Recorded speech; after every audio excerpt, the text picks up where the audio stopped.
ഇന്ന് വിഷുവായിട്ട് നമ്മൾ കണി കണ്ടില്ല എന്ന് പറയണ്ടട്ടാ. പക്ഷെ എങ്ങനെയല്ല, സംഭവം വരുന്നുണ്ട്.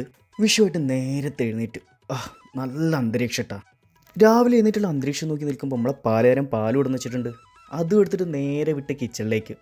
പാലില്ലാതെ ചായ കുടിക്കാൻ ഒരു സുഖമില്ല. അപ്പോൾ ഇവിടെ പാല് മസ്റ്റാണ്. പാലും കുപ്പി ഒരു ഭാഗത്ത് വെച്ചിട്ട് ഇന്നലെ അരച്ചു വെച്ച ദോശമാവ് ചുഴത്തി ഇറക്കി വെച്ചിരുന്നു. അതും എടുത്തിട്ട് നമ്മളെ പരിപാടി തുടങ്ങി. പക്ഷെ അതിൻ്റെ ഇടയ്ക്ക് എന്തോ ഒരു സാധനം മറന്ന്. ടീഷർട്ട്.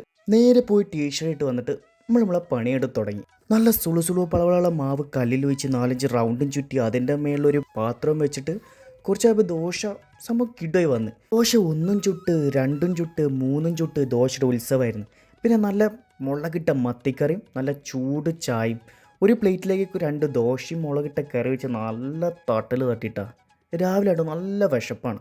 ചെറിയൊരു പണിയുണ്ട്. കുറച്ച് സാധനത്തിന് ഓടിക്കാനുണ്ട്. ഭയങ്കര ശല്യമാണ്.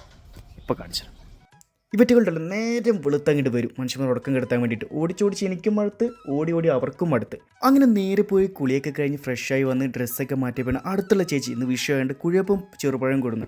അതും തട്ടി ഉച്ചയായപ്പോഴേക്ക് ഷോപ്പിൻ്റെ അടുത്തുള്ള ചേച്ചി ഇന്ന് വിഷയമായിട്ട് സദ്യ കഴിക്കാൻ വിളിച്ചിരുന്നു. അപ്പോൾ പിന്നെ ഒന്നും നോക്കിയില്ല, നല്ല മൂക്കുമുട്ട തിന്ന്.